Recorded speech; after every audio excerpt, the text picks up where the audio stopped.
Beaucoup d'inventions commencent toujours par être décriées à leur apparition. Inutile, pas pratique, autonomie moins importante que mon diesel de 2002 quand je parcours à peine 30 bornes par jour pour aller au travail. Et oui, même nos montures favorites modernes ont connu à leur début de nombreuses controverses. Et c'est avec ce constat que partira en 1903 Horatio Nelson Jackson pour faire la traversée des États-Unis. Et ce, juste pour un pari. Il lui faudra 2 mois. Et il remportera bien entendu à la fin ses gains, $50. Alors oui, $50 ça paraît rien pour traverser toutes les États-Unis. Mais ça représente 1500 € actuels. Il fera ça avec l'aide d'un de ses mécanos. Mais si l'inflation nous a fait monter les prix, le temps nécessaire à cette course chutera drastiquement. Notamment avec l'évolution des routes bien sûr, et des technologies toujours plus évoluées rendant accessible la vitesse. Et avec toutes ces technologies et améliorations, on finira par faire passer un record qui durait à l'origine 2 mois, à quelques semaines, puis quelques jours, pour finir en heures. Et voilà comment fut enfin inventé le Cannonball.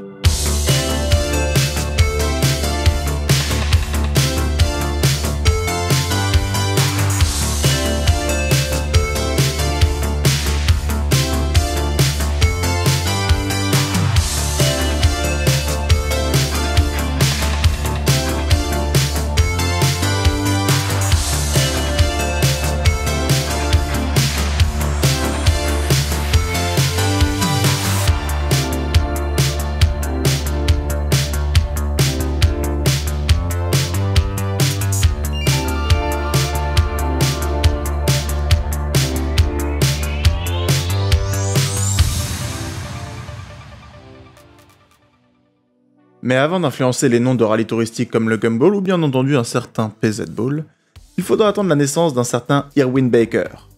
Après de nombreuses participations à des endurance moto de l'époque, c'est en 1914 qu'il prendra le record de Horatio, en reliant les côtes américaines en 11 jours et demi.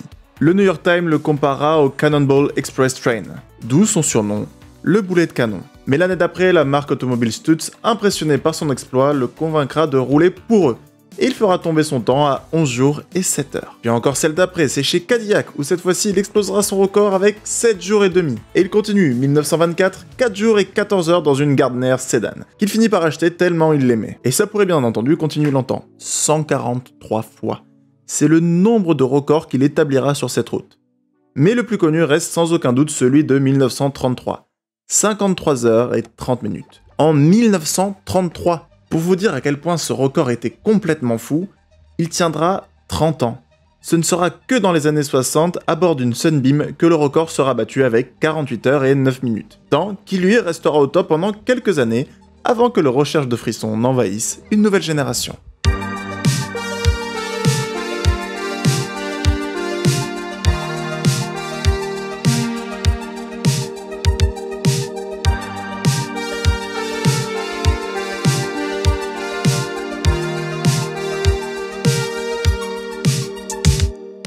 À cette époque-là, finit la recherche du temps parfait. Non, c'est une véritable course qui va avoir lieu.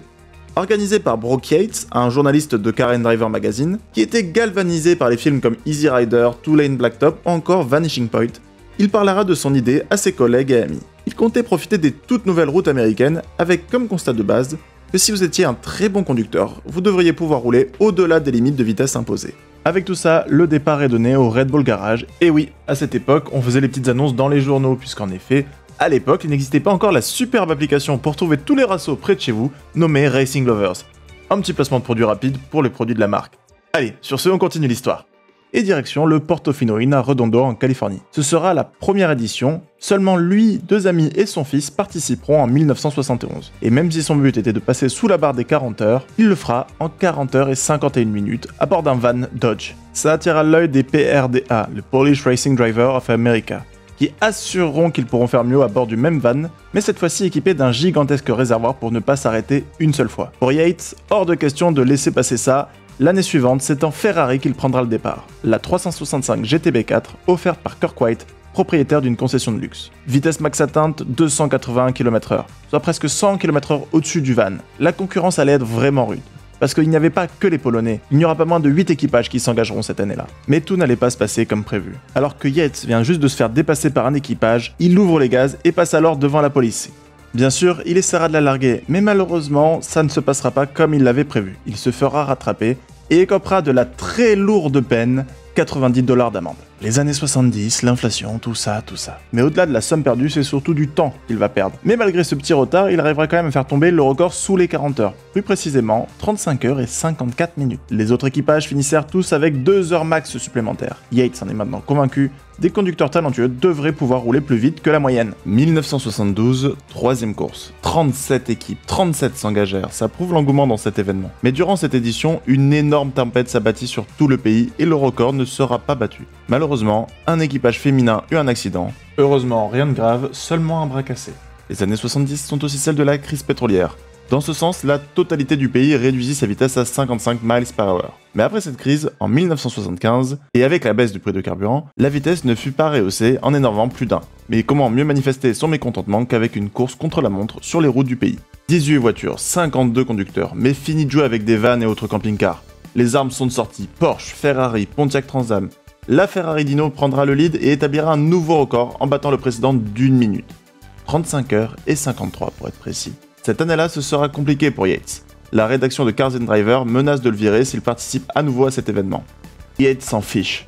Il finira par rencontrer le premier crash test de mise, Al Needham. My name's Hal Needham. My face you will not recognize. But I bet you've seen a lot of my work.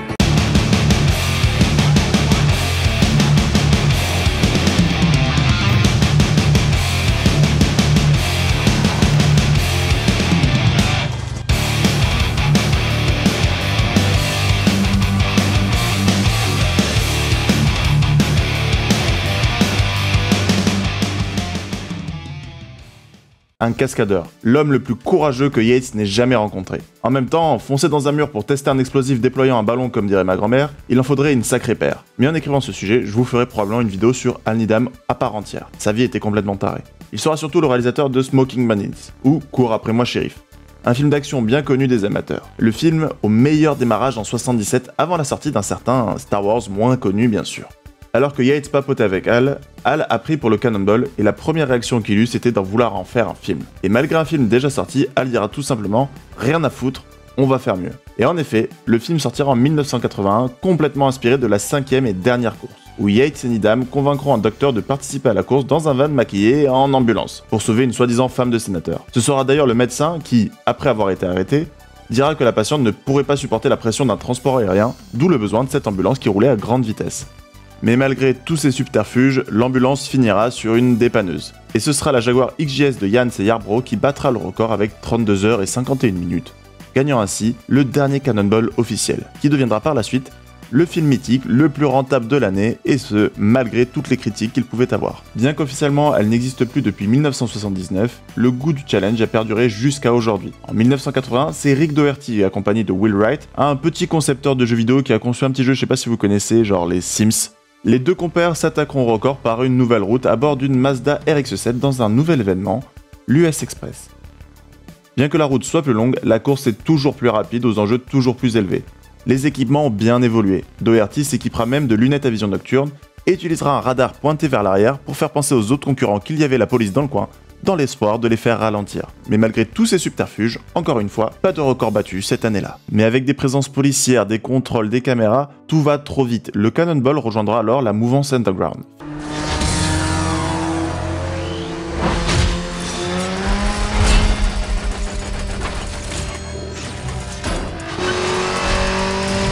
Fini la course, place à la discrétion, et on commence avec Alex Roy, né d'un père ayant combattu à la Seconde Guerre mondiale à 17 ans, qui parlait 6 langues, mais surtout qui adorait les bagnoles.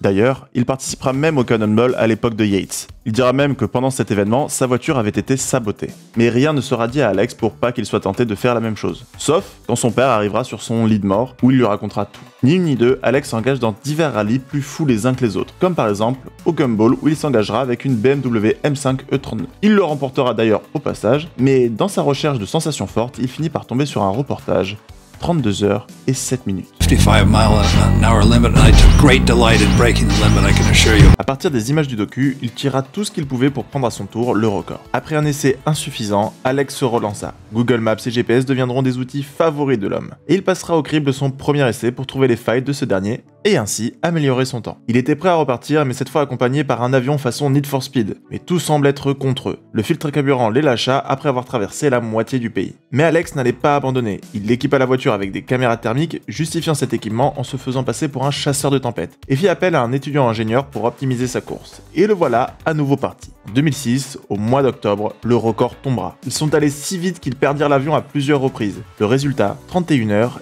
et 4 minutes. Avec une vitesse moyenne de 160 km/h quand même. 20 ans que le record tenait bon, mais il garda cela secret le temps qu'il y ait prescription, c'est-à-dire qu'il ne puisse plus avoir d'ennui avec la justice, soit 1 an à l'époque. Durant ce laps de temps, un certain Richard Rawlings, alors galvanisé par un pari à 50 000 $, se lança dans une aventure avec sa Ferrari 550. Il battra officiellement le record avec un premier 31 heures et 59 minutes. Bien sûr, à l'annonce du record d'Alex, Richard le traitera de menteur car il n'avait pas commencé de Red Bull Garage, mais Alex avait lui toutes les factures à l'appui pour vérifier. Plus tard, pour troller l'histoire, un 1er avril, Alex annonça un record de 26 heures et 28 minutes dans une Infiniti Q50 motorisée par un V6 de GTR et avec 2 volants. Vient alors Ed Bolian.